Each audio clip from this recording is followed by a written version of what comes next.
Ayun guys, good morning, good afternoon guys, no, sa lahat. Dito tayo no para reaksyonan itong live ni Hasa, no po. So, pero bago ang lahat, pakisuportahan po muna ang ama ng Kalingap, Kuya Bal Santos Matubang, Ate Edna Vlogs at Kalingap Rap. Ito po ay yung pagsasalita ni Tita Lydia, no, yung dating sponsor ni Kalingap Edo. Ano po? Ano na namang problema kaya ano? Dahil pambira. Isa ito sa mga babae na nagko-content kay Kalingap Edo. Ano, itong si Hasa. So, ito guys, start na po tayo, no? Sagutin lang natin yung ayun yung kaguluhan ngayon na si Tita Lydia yung pinagpistahan sa sa social media. Sasagutin natin, no? Ayan, So, sino bang may kasalanan? Bakit pinagkaguluhan si Tita Lydia sa social media? Sino ba? Tukuyin nyo kung sino ba talagang may kasalanan nito. No, Hasa? Tukuyin mo.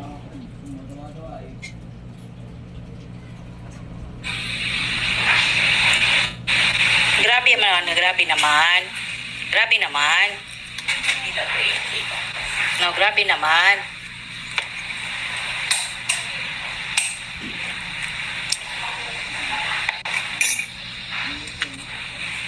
Pagpipistahan ninyo? Pipistahan niya ako. Pagpipistahan ninyo yung yung walang hangad kundi tumulong lang? Ang Christian. Ganon din naman ang ginagawa nyo kay Kalingap Edo. Ano bang hangad ni Kalingap Edo? Tumulong din lang. Pero anong ginagawa nyo ngayon? Magkabi-kabila kayong content kay Kalingap Edo. Buti kung ikino-content nyo lang, sinisiraan nyo pa. Hello po, shout out. Ayan, magsasalita ngayon si Tita Lydia kasi hindi niya kaya yung mga ginagawa ninyo sa social media sa kanya Diba? Kaya nga, sino nga may kasalanan yan, ha? No? Kung bakit napagpiestahan itong si Tita Lydia sa social media. Sino ba may kasalanan? Si Kalingap Edo ba? Si Kalingap Edo ba may kasalanan yan? Kung bakit siya pinagpipiestahan sa social media?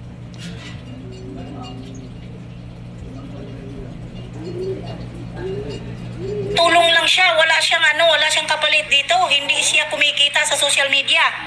Mas lalong magbigay kaysa Wala siyang dito, wala siyang kinita. Tapos patuloy siyang binabas. Ano yan? Sana lang din po Kalingap Edo, ito lang po ang hiling ni Tita Lydia. Magsalita ko naman kung may respeto ka sa kanya, sabihin mo yung totoo. Na hindi naman talaga yon hingi. Kumbaga, bigay. Walang magbigay ng ganon, oy. Ano? Hindi ba talaga hingi? Ano ba talaga? Ano ba yun ni Kalingap Edo? Dibigay.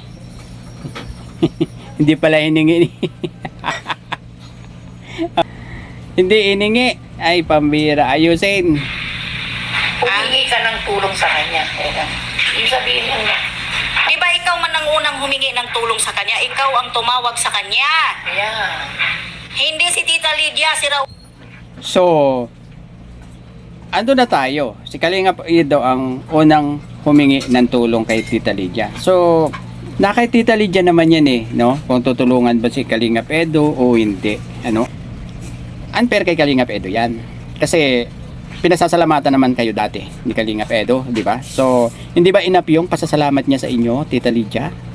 Di ba enough yun? Nung pagbili niya ng kotse, nagpasalamat na sa iyo itong si Kalingap Edo. Ibig sabihin nun, talagang tumulong ka, di ba? Sinambit pa nga ang pangalan ni Tita Lydia. So, hindi pa ba enough yung pasasalamat na yun ni Kalingap Edo? Tapos ngayon, babalikan nyo dahil dyan sa mga issue na hindi naman kasalanan ni Kalingap Edo kung bakit nababa si Tita Lydia ngayon. Diba? Kasalanan ba ni Kalingap Edo kung bakit nababa si Tita Lydia? Ulo ba si Tita Lydia na magbigay ng pera para sa'yo? Kung beneficiary, okay. Si Tita Lydia na kaya ang pagsalitain mo, Hasa. Hindi namin maintindihan no? Hindi namin maintindihan kung ano yung sinasabi ni Tita Lydia Dapat si Tita Lydia na mismo ang nagsalita dyan sa una. Hindi ikaw. Ang bira. Tayo hindi mo bigay sa akin. Kasi Mabuti natin ang ano. mas din naman ito binibigay. Patamsak naman po, ito na yung katotohanan na inaabangan ninyo. Andito ako ngayon sa bahay ni Tita Lydia dito sa Pangasinan. Sobra na pangyurak ng mga supporter ni Edo sa kanya. Nang tanging hiling lang niya ay sinagot niya yung comment ng panatiko na supporter ni Edo. Mm. Kaya niya nasabi yon. Natotoo naman na sinasabi niya. Mm. Yan ang isa pa. Kaya nababa si Tita Lydia.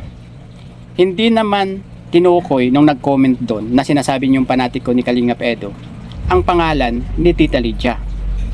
So, bakit sumagot si Tita Lydia dyan? Eh, hindi naman siya tinutukoy, hindi naman siya pinangalanan. Bakit siya nag-comment dyan ng ganyan?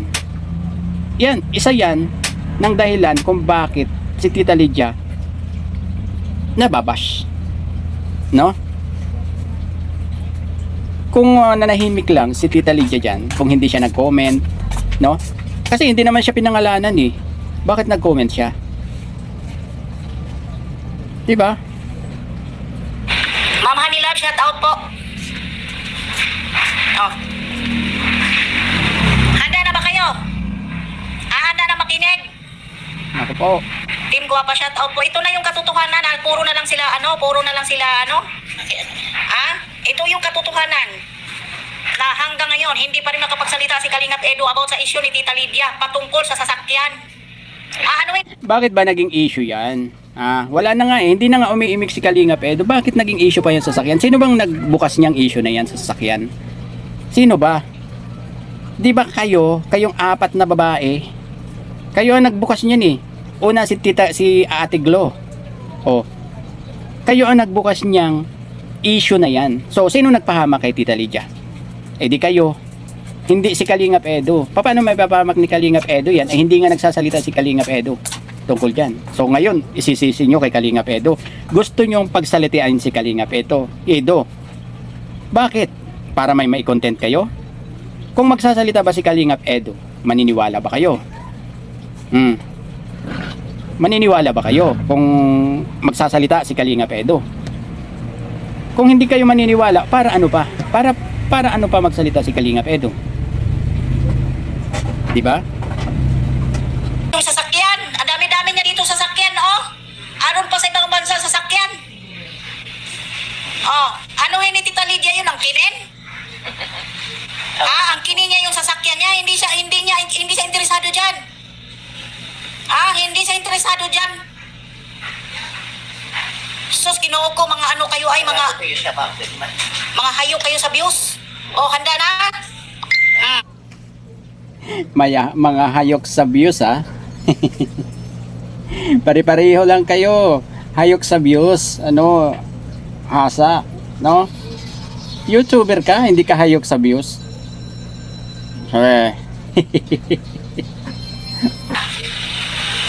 Shout out po sa lahat-lahat, no? Ngayon, magsasalita si Tita Lydia mismo. Oh. Handa na kayo. Good afternoon, Vicentia. Sobra na. Ready na. Ito na nga sinasabi eh. Inabuso na ninyo si Tita Lydia. Wala man lang ni isang nagsalita. Sa dami-daming natulungan ni Tita Lydia. Kasi nga, hindi naman kasalanan ni Kalingap Edo yan eh. Diba? Bakit siya nag-comment doon?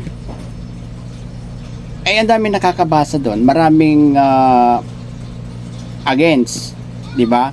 So, anong inaasahan nyo kapag nakita ang comment ni Tita Lydia? Asahan nyo mananahimik na lang sila? So, hindi.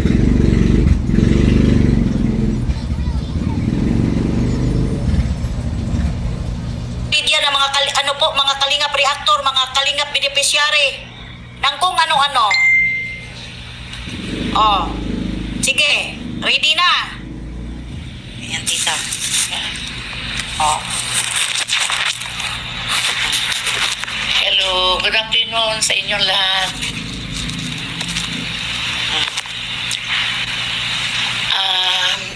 Magsalita ako ng tuong nangyari. Kasi hindi ko makaya yung mga sinasabi ninyo na ako ay fake news. May aangkinin ko yung sasakyan ni Edo. Tapos sabi niya may magpagnanasa ko kay Edo. Sa tanda ko na to. Hindi. Kasi naman, nag-comment kayo dyan eh. Ganyan talaga sa SOCMED, Tita Lydia. Maraming basher. Kasi kung hindi kayo ready sa mga pangbabash, dapat hindi kayo lumabas diyan sa SOCMED. Dapat hindi kayo nag-comment diyan. No? Bawal po ang balat sibuyas sa SOCMED. So, wala kayong channel, no? Tita Lydia, dapat hindi kayo pala comment diyan sa kanilang mga live. Kasi asahan nyo, kapag hindi nagustuhan yung comment nyo, mababash talaga kayo. Ganyan po talaga sa SOCMED, Tita Lydia. Dapat masanay kayo dyan. Kung gusto nyo mag-comment ng mag-comment kung saan mga live yan, dapat handa kayo sa bashing. So ngayon, ang sinisisi nyo, si Kalingap Edo. Gusto nyong pagsalitain si Kalingap Edo. Para ano? Para ano, Tita Lydia? Kung may natitiran pa rin kayong awa kay Kalingap Edo, dapat hindi nyo sinasuggest na magsalita pa si Kalingap Edo. Diba? May nagsabi ba sa inyo na papagsalitain si Kalingap Edo? Para ano? Para may mai-content yung mga nakapaligid sa inyo. Yun, Tita Lydia, wag kayong magpagamit. Diyos ko. Parang anak ko si Edo. Gusto ko lang sana si Edo magsalita. Sabihin niya ang totoo. Na siya Hindi nga kasalanan ni Kalingap Edo yung nangyayari sa inyo ngayon, Tita Lydia. Dapat maunawaan din yun si Kalingap Edo dyan. Kasalanan ba ni Kalingap Edo na mabash kayo? Nagsimula lang naman yan doon sa pag-comment nyo doon sa live ni Hayats. So, anong kinalaman ni Kalingap Edo doon? Diba? Gusto nyo ipagtanggol kayo ni Kalingap Edo? Para ano? Para si Kalingap Edo naman ang i-bash? Maawa naman kayo dun sa tao. Ano? Sabi nyo nga, parang anak nyo na si Kalingap Edo. So, dapat ang nanay ay inaalala, yung isang anak. Diba? Bakit gusto nyo pagsalitain si Kalingap Edo dyan? Ay hindi naman niya kasalanan yan. Hindi naman kayo pinag-comment yan. Sino bang nagpa-comment sa inyo dyan? Baka may nagsabi sa inyo na mag-comment kayo dyan. Yun ang pagsalitain nyo. Hindi si Kalingap Edo. ay nakiusap sa akin. Sinabi pa niya na para akong magulang. Sinabi niya, ang kailangan niya, hindi ako tanga na magbigay ng pera, $1,000 na para sa sarili niya. No. Pag kailangan sa mga beneficiary, okay, magbibigay ko. Matagal na akong sponsor niya ito. Since Erika pa, alam niya yan lahat, pati beneficiary binibigyan ko. Marami akong natulungan sa Kalingap. Pero ni isa wala akong Binoy boy na sinumbat. Lahat ng tulong ko, taos puso. Ito. Galing sa puso ko yan. Para kung anak si Edo ang kwenta ko sa kanya. Kaya ako nagtataka bakit ganun ang nangyari. Sinagot ko lang yung sa comment na ako daw ay tanga. Ako ay bugo. Bakit ibinigay ko daw sa kanya? Hindi. Nakiusap sa akin. Sabi niya, tita, pwede ba ko akong tulungan? Yun ang sabi niya sa akin. Ano yun? Para kukuha ko ng sasakyan ko. Yung ang salita sa akin. Kaya ako, baliwala sa akin niya pera. Hindi ko hinangad ang maraming pera. Ang hinangad ko makatulong sa mga mahirap. Magtulong. Kumingi ng tulong sa akin kasi para kong anak. Kaya inigyan ko. Hindi niya nakuha yun. Kasi kulang ng second. Edo ka Alsula, second, pero wala yung second. Kanya hindi niya nakuha. Nung pumunta ako ng dait, binigyan ko siya kung magkano palit ng $1,000. Saka ako ang nagtumos kasi ako ang sender. Yun. Pinadala ko sa Western Union. Sabi pa niya sa akin, nung nakuha niya yun, ako ang laki tita. Sabi niya, no, para sa iyo yan. Dahil alam ko na siya ay humingi sa akin. Hindi ako madamot. Marami akong natulungan sa Kalingap. Pero walang sumbat. Kahit hindi ako pasalamatan. At least, basta nabigay ko, nakatulong ako. Ngayon lang ako sumagot. Ngayon lang ako sumagot kasi masakit sa akin. Matanda na ako. Tapos marami kayong sinasabi sa akin na mayroong akong interest kay Edo. Matanda na ako. Going 75 na ako sa February. Kaya sana, gusto ko na magsalita si Edo kung may respeto pa siya sa akin upang mahinto na ito. Sabihin lang niya ang totoo na siya ay humingi sa akin. Hindi ko ang kininyang sasakyan. May sasakyan ako dito sa sa Pangasinan. May sasakyan na din ako sa Amerika. Hindi ko ang kininyan. Matanda na ako. Takot akong mag-drive. Sana, yung sinabi ni Kuya Bal na inangking ko yung kilala mo ako, Kuya Bal. Mabait ako. Lahat marami. Tanungin ninyo ako kay Red Noveno, kay Lorne, sa mga striker. Lahat, mga kilala ako. Mabait ako. Baliwala sa akin ang pera.